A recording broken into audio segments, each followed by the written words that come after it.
Another opening, another show in Philly, Boston, or Baltimore. A chance for stage folks to say hello. Another opening of another show. Another job that you hope will last, will make your future forget the past. Another pain where the ulcers grow. Another opening of another show. 4 weeks you rehearse and rehearse. 3 weeks and it couldn't be worse. 1 week, will it ever be right? Then out of the hat, it's that big first night. The overture is about to start. You cross your fingers and hold your heart. It's curtain time and away we go. Another opening, just another opening of another show.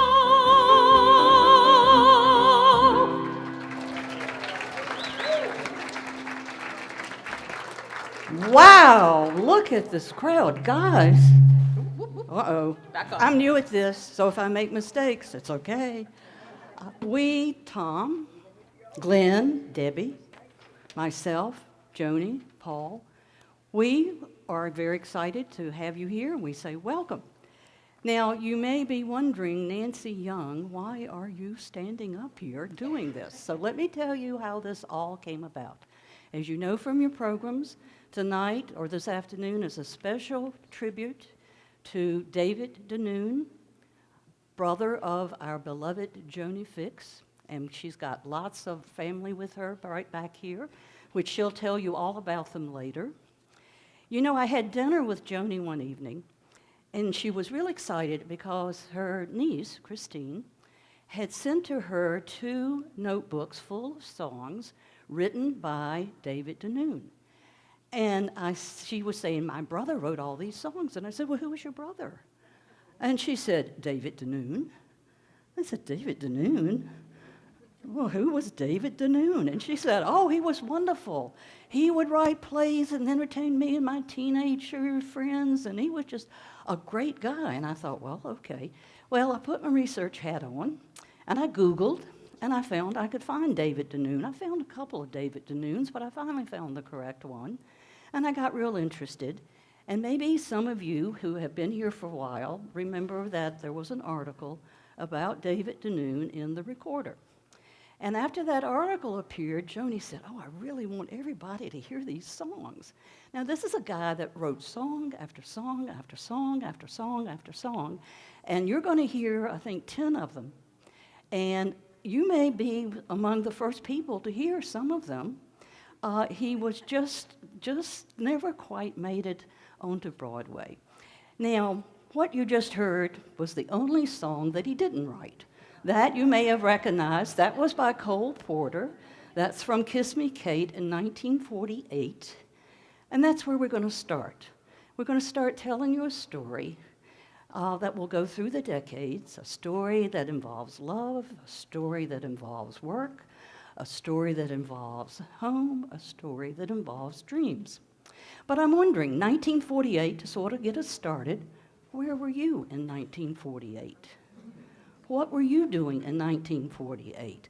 Now, we can't hear everybody's story, so I'm in control here. I'll tell you mine. In 1948, I was in the 3rd grade in Rocky Mount, Virginia, and I loved school. But I hated recess because there was this obnoxious, snotty-nosed guy named Dennis who would chase me, trying to kiss me. Now, in the 3rd grade, I could care nothing about kisses.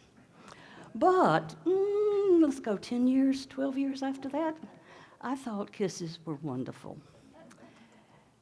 David DeNoon in 1948 was at the University of Miami in Coral Gables studying journalism, and he was meeting all kinds of people.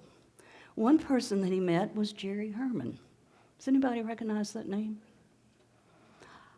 We got one Jerry Herman fan. How about Hello Dolly? Oh, we got 2. Hello Dolly, Mame, Jerry Herman.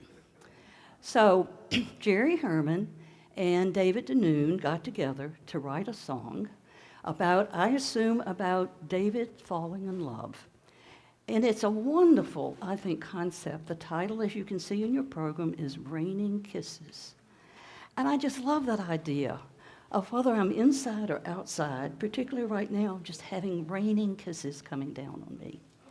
So I hope that you will enjoy this song. I ask you, as you listen to it, listen for the tenderness and the softness that's in Raining Kisses.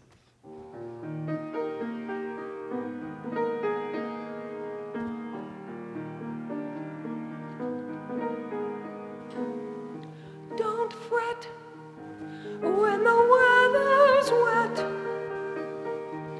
making misery and gloom for you.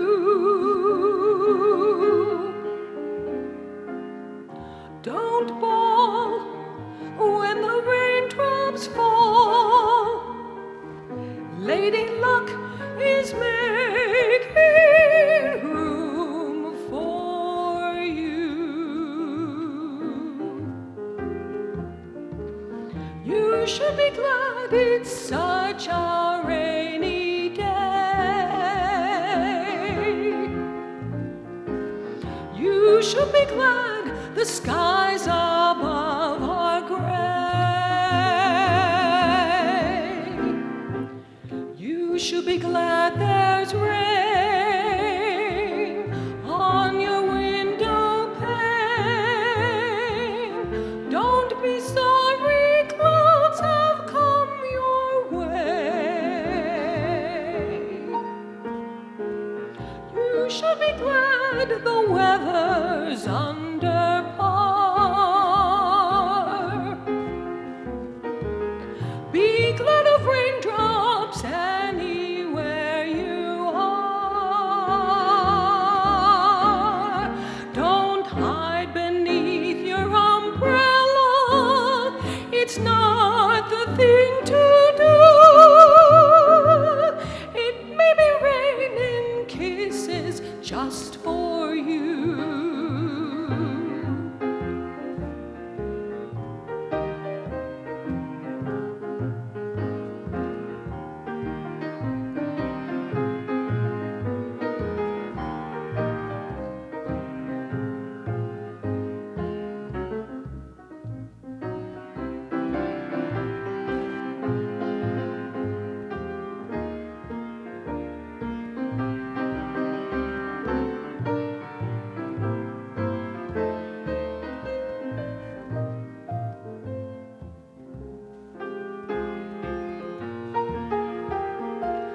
You should be glad the weather's under par.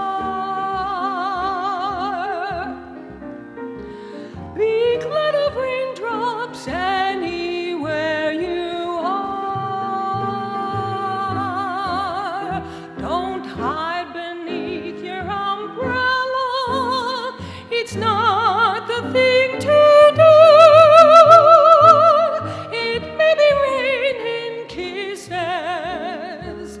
It may be raining kisses. It may be raining kisses just for you.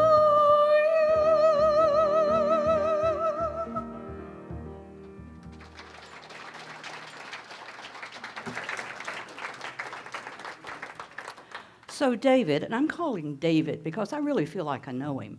So David, covered with love and kisses, got married, took his journalism degree, and I may have these years, family, I may be a little wrong on some of these years, just forgive me, but somewhere there, 1950, he got a job with a big advertising firm in New York City. And he was working as a copywriter and an ad man, and assuming that the way he attended to writing songs all the time, I assume that he paid a lot of attention to his work. And we're going to now shortly have two numbers that come from this period. One, though, he was still dreaming of what he could be and do. And evidently, according to this song, he had some aspiration to be the great American novelist. But that just didn't work out, and it wasn't going to give him the money they needed for family or whatever. So he really paid lots and lots of attention to his ad work, and the second song that you hear will be about the advertising world. Now, I have another question for you. Have any of you ever, or do you remember Excedrin headache ads? Okay, you remember seeing them on TV? And they would always be, silhouette characters. And they would be different kinds of little scenes. One was called Dinner. I think this is Excedrin headache number 24. Now, it was 1960s, so typical of a lot of families then, wife stayed at home, was preparing dinner for the husband. The husband's had a hard day at work. He comes rushing home, eager for a great meal. He says, "Honey, I'm home. What's for dinner?" "Oh, dear, tonight we're having liver." "Liver?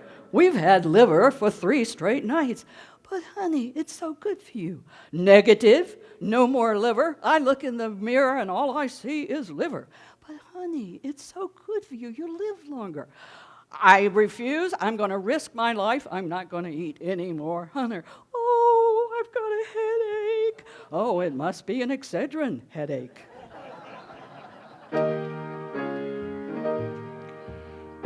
This is the story of a typical American man. He had an awful lot of talent when he began. He was very literary. He had style extraordinary. Steinbeck here, Faulkner there. Lots and lots of soft pornography everywhere. And so he went and got himself a Greenwich Village hovel, and then sat down to write himself the great American novel. But along about chapter 2, suddenly the rent came due, and so this very literary snob had to get an ordinary job. The great American would-be novelist works today on the great American advertising scene. He doesn't sound like Steinbeck in the writing that he sells. It's more like David Ogilvy and Mary Wells. The great American would-be novelist writes today for the great American products that we buy. Instead of being occupied with love and life and death, from 9 to 5 he's occupied with fight bad breath. He prostitutes his grammar and he doesn't give a damn about the Pulitzer Prize. That book he might have written, but he can't afford to quit and be a hit literature-wise. The great American would-be novelist lives today with the great American mortgage on his home.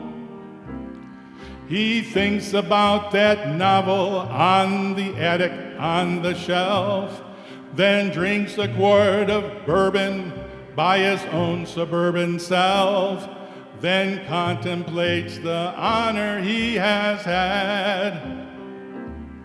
At least he wrote the great American ad.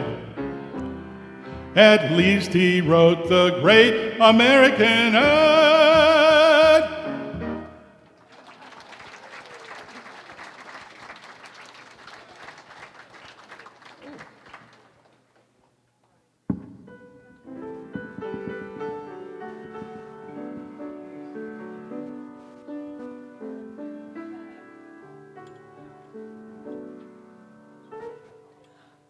Clients say the artwork is terrific. They're so specific and wise.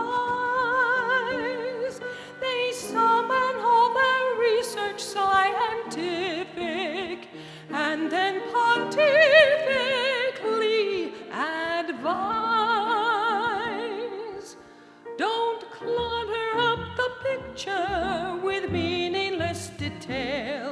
but get a dock in somewhere with a boat about to sail. Have someone running after as if he may be late. And by the way, his watch should say 8:15. Get in a basket full of kittens, playful and cute, and a company of soldiers on salute. Now change the girl's expression to one of glad surprise, and please revise the color of her eyes. You've gotta make that oak a maple, make that horse a cow, make that hen a rooster, make that rake a plow. Now $50 is all we got, and by the way, we gotta have it back today. I'll write the headline, we gotta have it back today. To make the deadline, we gotta have it back sometime today.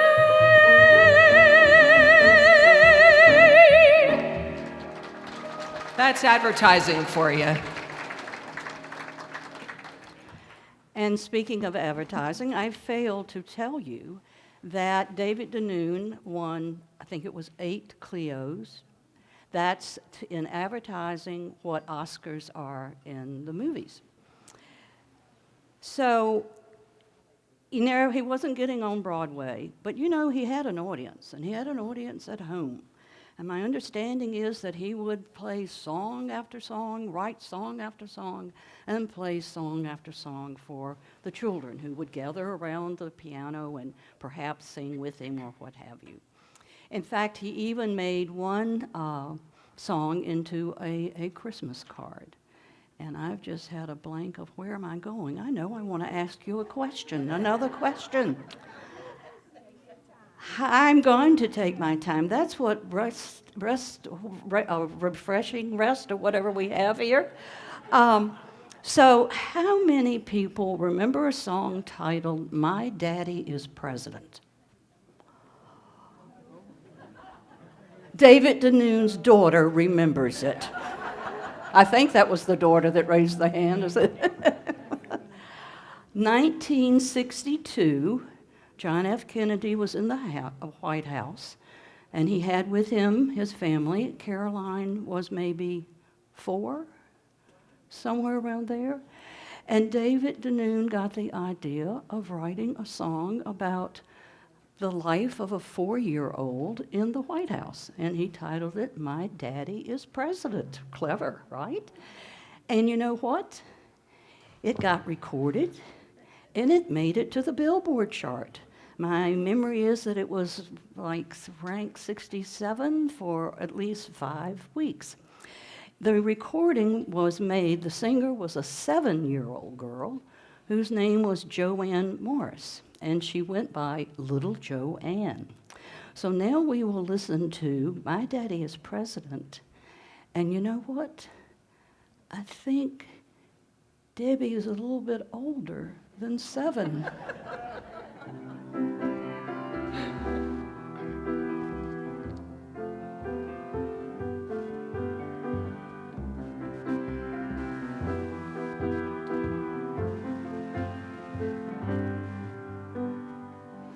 My daddy is president. What does your daddy do? I live in a big white house on Pennsylvania Avenue. I always hide behind the desk in Daddy's den. When I play hide and seek with Secret Service men. My daddy is president. We had a busy day. I'm learning the alphabet. A, B, C, D, J, F, K. I don't play house, I play the game of government. 'Cause my daddy is the president. At Daddy's first press conference, I made news. shoes. And every time I'm able, I'm under the conference table. My daddy is president. We make a happy pair. I go for my pony rides. He rides in his rocking chair. No matter what I do, it makes a news event. 'Cause my daddy's the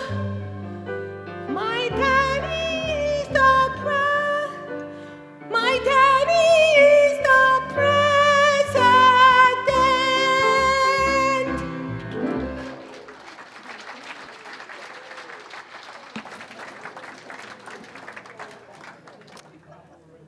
I was sort of chuckling at myself of forgetting where I was going because Joanie kept saying to me, Nancy, write a script, have a script. Joanie, I don't like a script. So anyway, maybe I should have had a script. So what I'm going to do is I'm going to give you another question. Robert Maxwell. Recognize the name? How about the song Ebb Tide? Aha. Or Shangri-La. They were both big hits by Robert Maxwell. Well, this next number was a collaboration between David and Robert Maxwell, and it's another love song, I believe.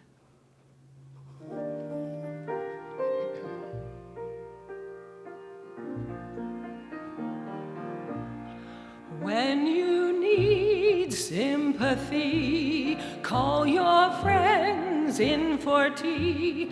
But when you need some love, call for me.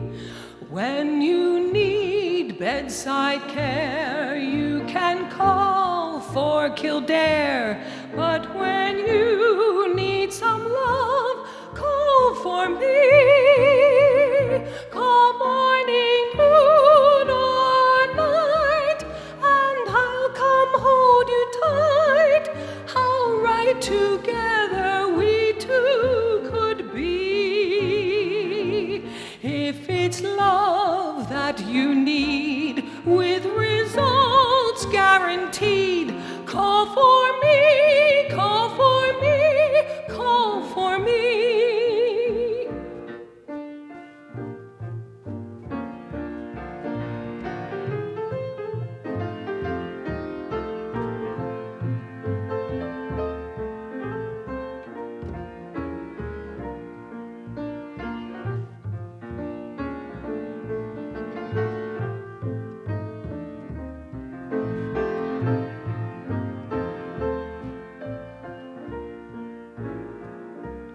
When you burn from the sun, you can call 911. But when you burn for love, call for me. When you long to be slim, you can call Stillman's Gym. But when you need some love, call for me. One little word from you, and I'll run PDQ with love and X's ASAP. When you need turning on, don't you dare call Don Juan. Call for me, call for me, call for me.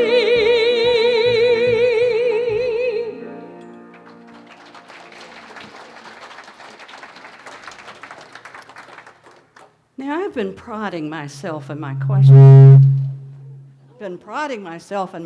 You told me not to do that. And I haven't seen a lot of hands, so I have a feeling I've got 3 questions for you, and I'm going to get a lot of hands on this one. Okay, you ready? The first one is, who in this room was born in New Jersey? Keep them up, keep them up. Only 2 people? Oh, come on. All right, don't be bad. All right, keep them up. All right, let's see if we can improve this. Who in this room, not born in New Jersey, but lived in New Jersey? Good grief. All right, this is a clincher. This has got to be the clincher. How many people in this room have driven through New Jersey? Thank goodness, thank goodness.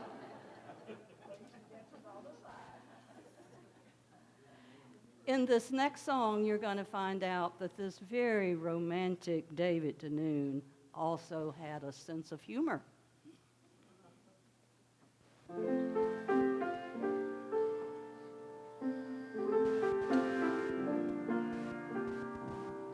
Georgia has its peaches. Hawaii has its beaches. California has the Golden Gate. Colorado has vacations, and Maine has big crustaceans. New York has Niagara and the Empire State. Of each state name, the native sons are proud, except for one that's whispered none too loud.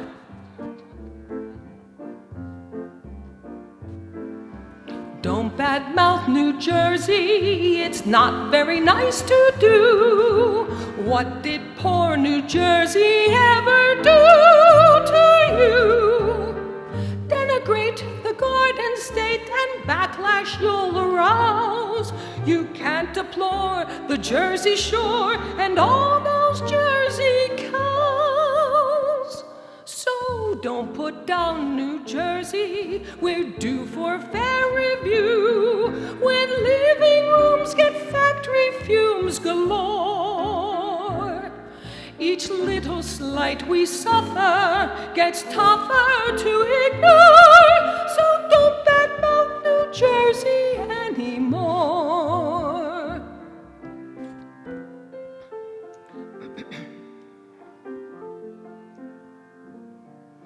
Texas has its prairies, Wisconsin has its dairies, and school kids know what comes from Idaho. Arizona has the mesas, Kentucky has the races, and Oklahoma even has a Broadway show. Though every state can stake its claim to fame, one must persevere to clear its name.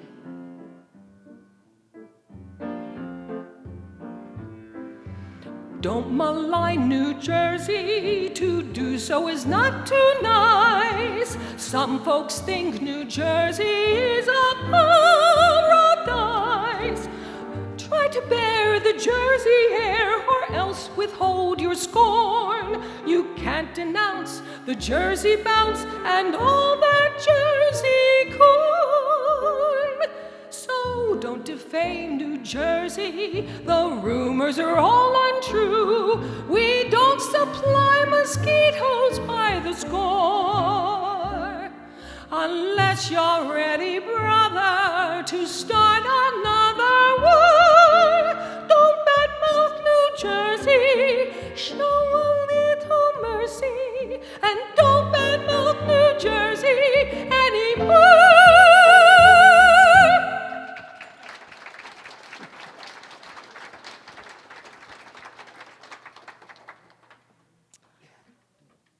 Okay, another question. How many people in here have been back to a high school reunion? Ah, okay. I have a feeling you're going to be able to identify with some of the lines in this next song.